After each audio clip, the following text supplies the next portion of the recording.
Hello everyone. So today we are going to explore about the cell membrane of bacteria.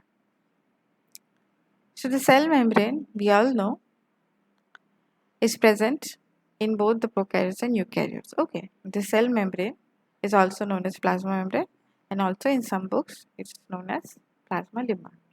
Okay. Now before getting into this, let us take a brief intro about the location of the cell membrane. Okay.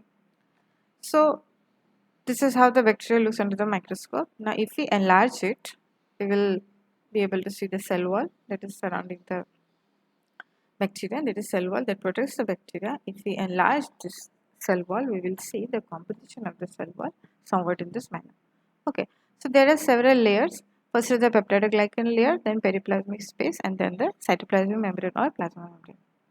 Now this peptidoglycan thickness, we have discussed this about in a previous video. The peptidoglycan thickness differs in gram-positive and gram-negative bacteria. So irrespective of that, cytoplasmic membrane is same in all of them. Okay. So the cytoplasmic membrane, if we enlarge it, it will look somewhat in this manner. Okay.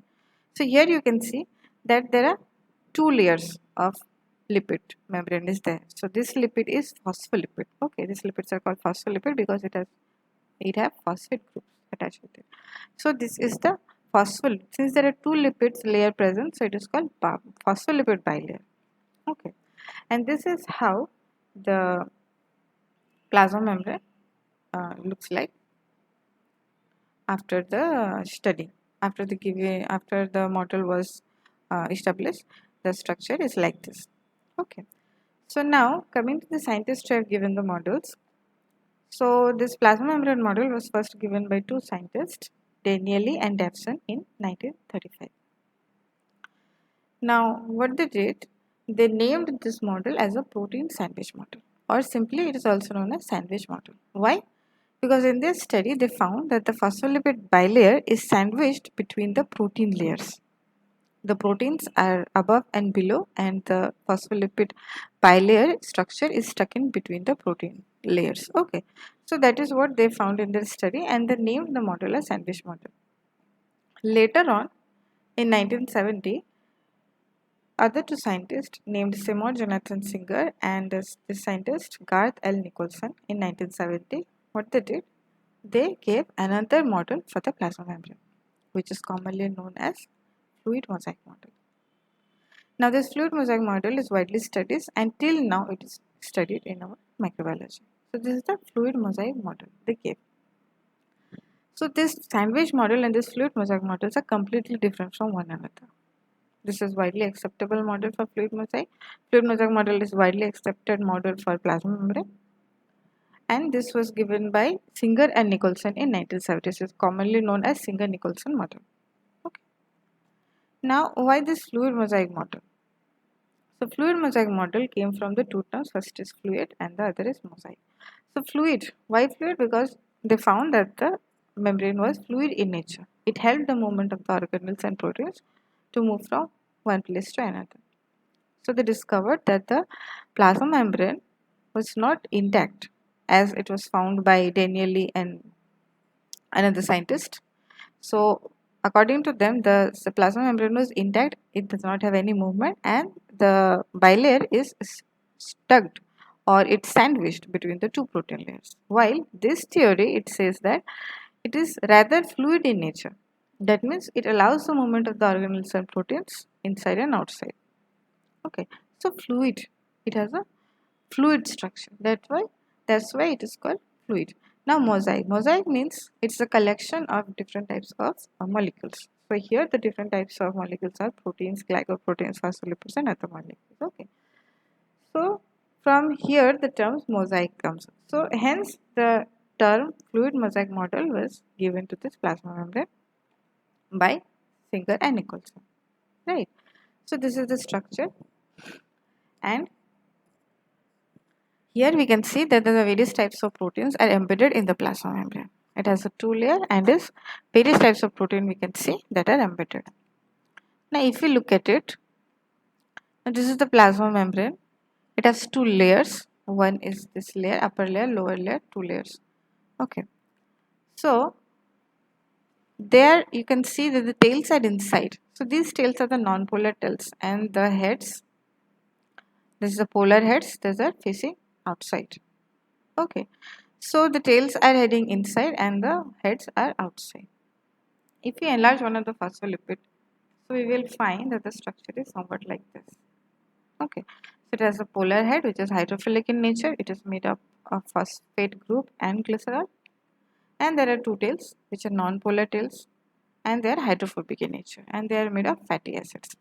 Now these fatty acids, there are two types of fatty acids. One is saturated and another is unsaturated. So one of the tail is saturated and the another is unsaturated fatty acids. So this is one single phospholipid. When many phospholipids get attached to one another, they form a membrane-like structure. Okay. Now this phospholipid, since it has both the groups, that is polar and non-polar, in one structure, it is also known as amphipathic. Okay, amphipathic means containing both polar and non-polar groups together. So this is the complete fluid mosaic model. Okay. Now coming to the composition of the cell membrane. So we have earlier seen that there are different types of proteins embedded in the cell membrane. So here the four major types of proteins are studied. That is, first is the surface protein that remains on the surface. There is peripheral proteins that is embedded slightly in the membrane. There is integral protein that is embedded completely inside the membrane, and the fourth one is transmembrane protein which passes across the membrane. Here in the picture it will become clear. So this is the surface protein. This is the surface protein, this is the peripheral protein you can see, these are the integral proteins embedded inside the membrane, and this is the transmembrane protein. Now all these proteins are collectively known as membrane proteins. Okay. So this membrane proteins, out of this membrane protein, this transmembrane protein has a very important function. So this transmembrane protein is very important for the transport of the molecules from one side to another. Now other than this, there are other proteins which are also present. One is glycoprotein and the other one is glycolipid. So glycoprotein is basically composed of protein plus carbohydrate molecules, and they play an important role in the immune system. Whereas the glycolipids are the combination of phospholipid and carbohydrate molecules, and they play an important role in cell signaling and cell-cell interaction. So here you can see this is the glycolipid and this is the glycoprotein, which are also embedded inside the plasma membrane. Now coming to the features of the cell membrane. What is the feature? The most important features that the cell membrane holds is that it is semi-permeable in nature. Okay. Now since it is fluid mosaic model, it has fluid inside it, fluidity. Okay. So the cell membrane, if we see that the cell membrane, if we see the definition actually, so it is the membrane that covers the cytoplasm, right? Now cytoplasm itself is fluid in nature. It allows the movement of the cell organelles. Now this cytoplasm is covered by a membrane which is called the cell membrane, and the cell membrane is also fluid in nature. Okay, so this allows the molecules to move inside and outside of the cell to communicate with the other cells also. Okay, so this is very important.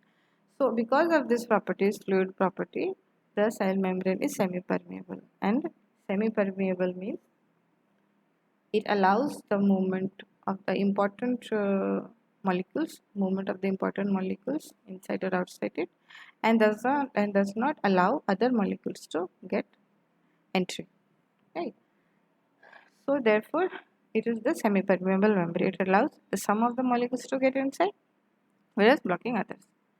Now the non-polar molecules, the small non-polar molecules, they can easily move in and out of the cells because the non-polar portion is headed inside, right? So they will not try to hold it back. So it can move easily from one side to the other. Examples are oxygen and carbon dioxide. Now there are water molecules that also need sugar because the cell requires water to survive, right? So water molecules are polar molecules. They are not non-polar.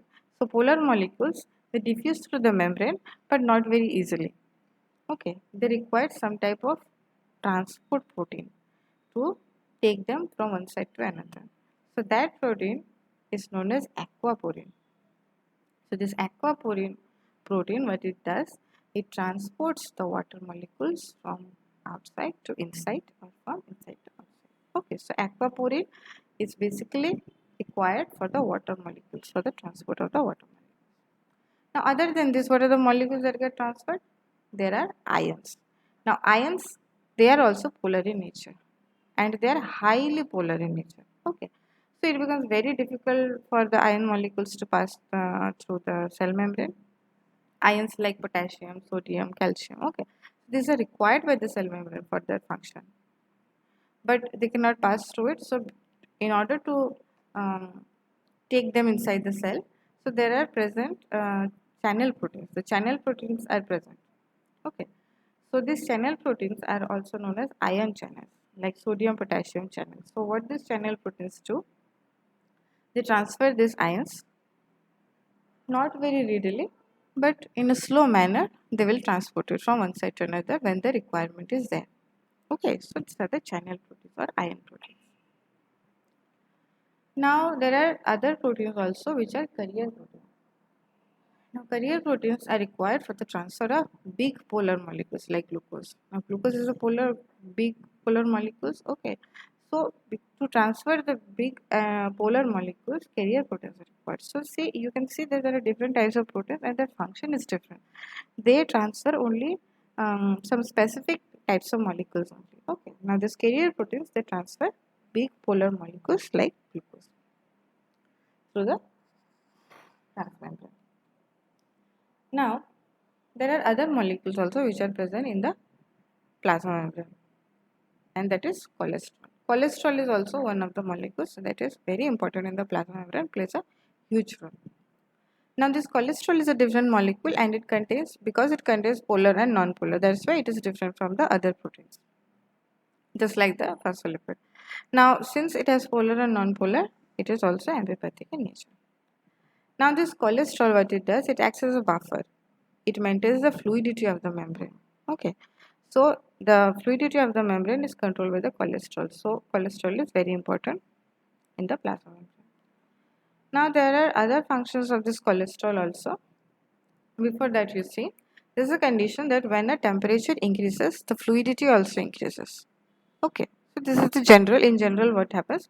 If the temperature is increased, if you increase the temperature, the fluidity increases. That means the phospholipids that they were attached together, what they do, they try to move apart from each other to facilitate fluidity. Okay, similarly, vice versa is also true. Now we can short it down like temperature increases, fluidity increases, and temperature decreases, fluidity also decreases.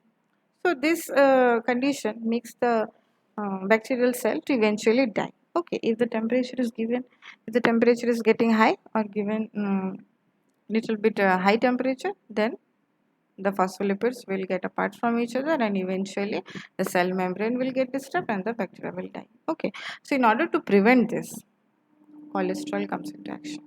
So in the presence of the cholesterol, what happens?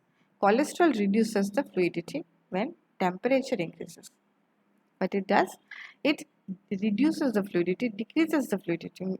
That means when the temperature is increased, it does not have much that of impact on the fluidity. Okay, so cholesterol helps that to maintain the fluidity, right?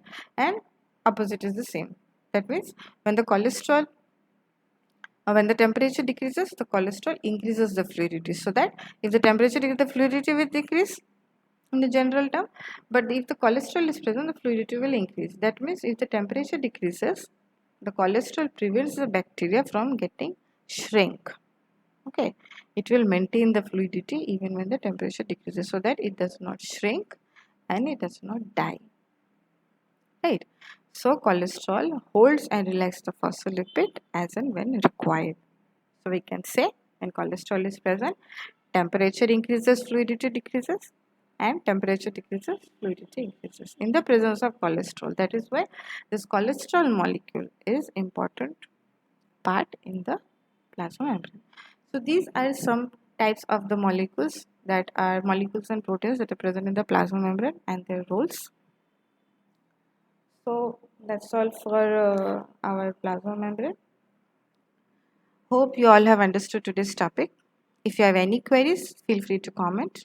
And for detailed notes of this video, follow our LinkedIn page. The link is in the description. If you want to learn about other topics in a simplified manner, comment the topic below. And don't forget to like, share and subscribe to our channel for more such interesting microbiology topics. See you in the next video.